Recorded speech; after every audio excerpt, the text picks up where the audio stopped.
mengenal sistem kepemimpinan asli masyarakat Kerinci.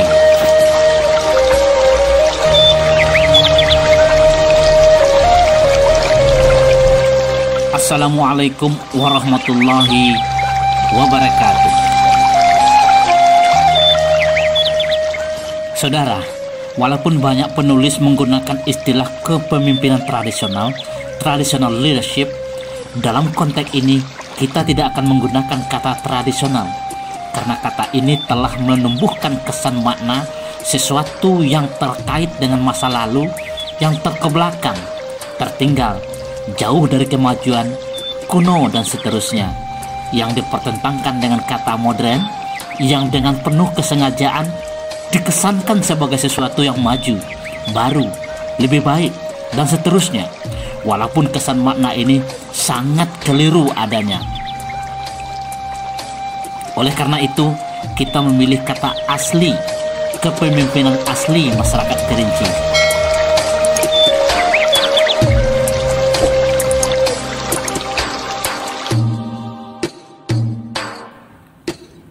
Sebagai etnik yang menganut sistem pengelompokan sosial berdasarkan garis suku atau kaum perempuan, bukan garis keturunan perempuan, karena garis keturunan pasti dari bapak, masyarakat Kerinci memposisikan perempuan pada posisi yang sangat istimewa. Walaupun peran ayah sangat penting dalam memimpin sebuah rumah tangga, namun kepemimpinan keluarga besar diemban oleh laki-laki dari garis kaum perempuan yang dikenal sebagai Tagani dengan varian ucapan Taganoa dan Tagani. Loha bapangulau, negroi baraje, umah bataganoa. Taganoa yang juga disebut sebagai Anok Jantea bertanggung jawab memimpin keluarga saudara perempuan beserta suami dan anak-anak mereka yang disebut Anok Batinao.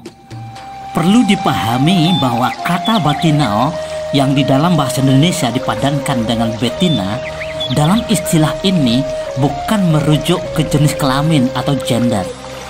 Suami dan semua anak saudara perempuan pun disebut Anok Batinao, walaupun kenyataannya mereka berjenis kelamin laki-laki.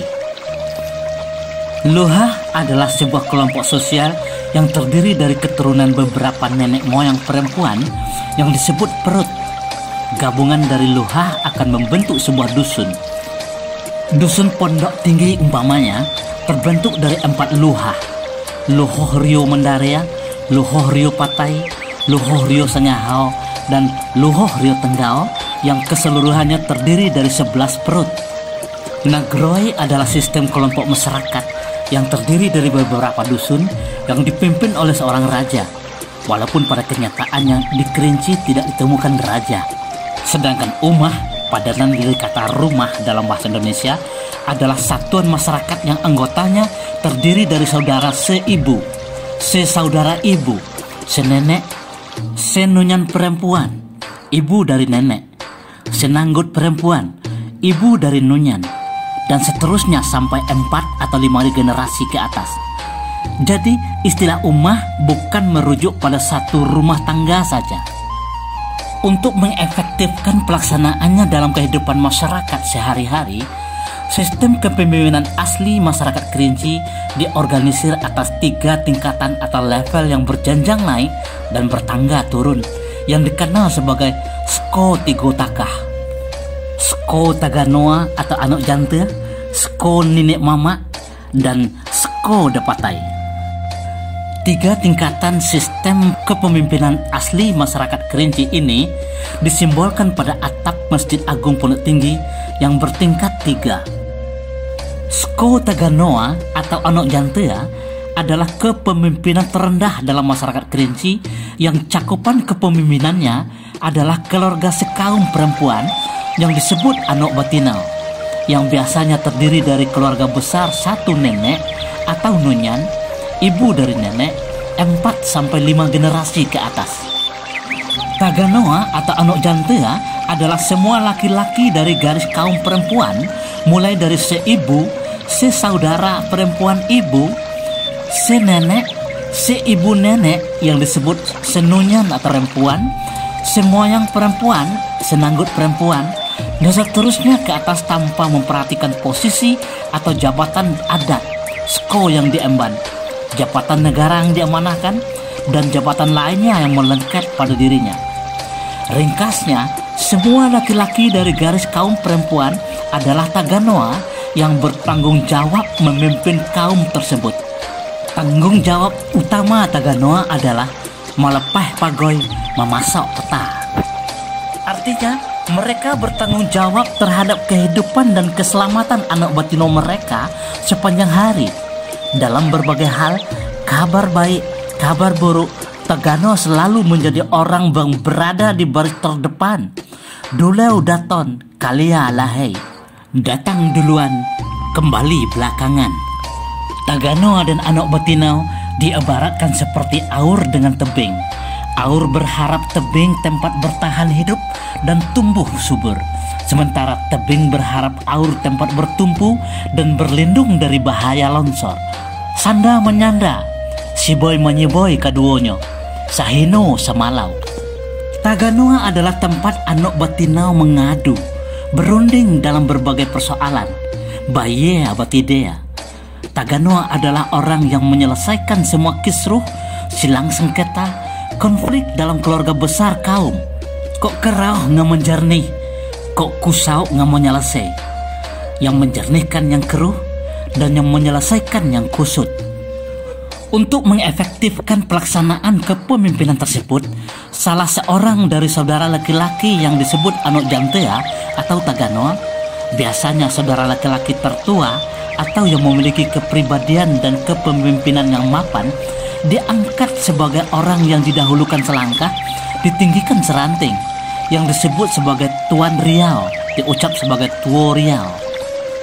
Di samping menjalankan tugas lain sebagai pemimpin anak betinau, ia juga berperan sebagai penyambung lidah, juru bicara, penyampai hajat dan maksud, pesan dan harapan anak betinau.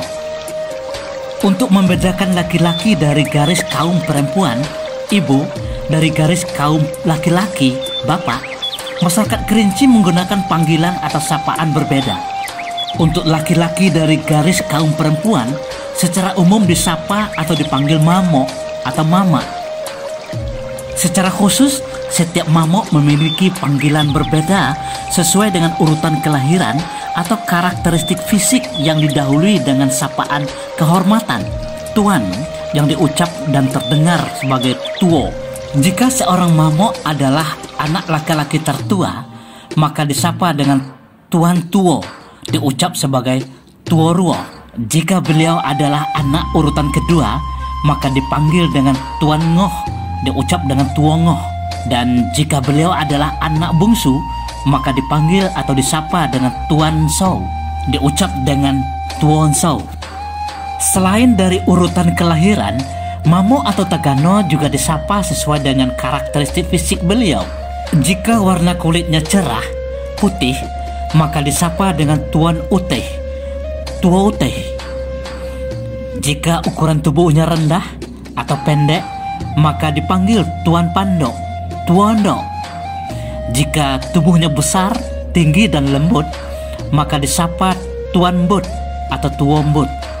Sedangkan untuk mamo atau Taganoa yang berukuran tubuh kecil tapi lebih lincah dan cekatan, disebut dengan tuan nek atau tuone.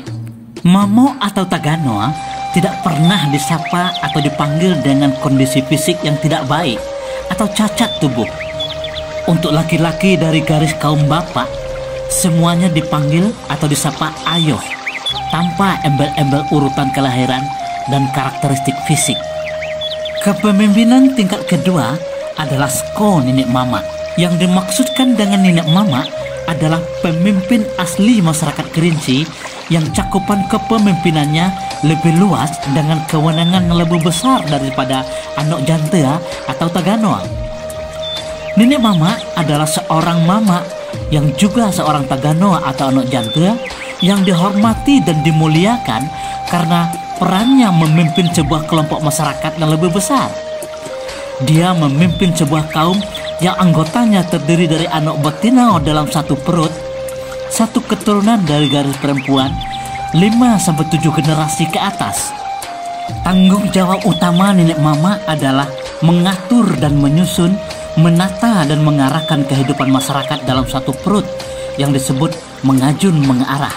Petiti adat menyebutkan bahwa sko nenek mama ialah sko menyusun. Sekurang-kurangnya ada 7 cakupan persoalan yang harus ditata, diajun dan diarah oleh nenek mama. Yang pertama adalah sko peseko, kepemimpinan di bawahnya beserta barang atau benda milik kaum dalam satu perut. Kedua adalah tanah ulayat, lahan sumber pencaharian dan pemukiman anak betinau. Ketiga adalah berbagai jenis perhelatan, pesta atau kenduri anak betinau. Keempat adalah penyelenggaraan ritual kematian anak betinau. Kelima adalah penyelesaian sengketa, pertikaian, dan konflik anak betinau dalam satu perut. Keenam adalah penerimaan dan penyambutan anak betinau yang mengisai cupa, pendatang baru ke dalam kaum. Dan yang ketujuh adalah penyambung lidah, menyampaikan hajat dan maksud, pesan dan harapan anak betinau dalam satu perut. Terakhir, kepemimpinan tertinggi dalam masyarakat Kerinci adalah sko depatai. Depatai bukan hanya sekadar jabatan kehormatan, tapi ia adalah amanah yang harus dipertanggungjawabkan dunia dan akhirat. Oleh karena itu, sebelum dinobatkan menjadi depatai, seorang mama yang dipilih dan diangkat oleh anak betinau menjadi depatai harus mengangkat sumpah, bukan sekadar mengucapkan sumpah. Tanggung jawab utama seorang depatai adalah memutuskan segala perkara, persoalan, wacana, baik berupa sengketa, konflik maupun gagasan dan rencana pengembangan dan kemajuan anak betinau. Disebutkan dalam Petatah Petiti bahwa depatai adalah seorang yang maka haboy menggah putau, munah matai, makan sampai habis, memenggal sampai putus, membunuh sampai mati, pengambil keputusan terakhir. Saudara, karena ketidakterjangkauan dan ketidakmampuan sistem pemerintahan negara Republik Indonesia menangani dan melayani, mengatur dan mengurus kehidupan masyarakat sampai pada tingkat terendah, anak betinau secara efektif, konstitusi negara mengamanahkan bahwa negara mengakui dan menghormati masyarakat hukum adat beserta haknya selagi masih hidup dan sesuai dengan perkembangan dan prinsip negara kesatuan Republik Indonesia. Amanah konstitusi ini telah diejawantahkan dalam Undang-Undang Nomor 6 Tahun 2014 tentang desa yang memberi peluang bagi masyarakat untuk membentuk desa atau nagari adat.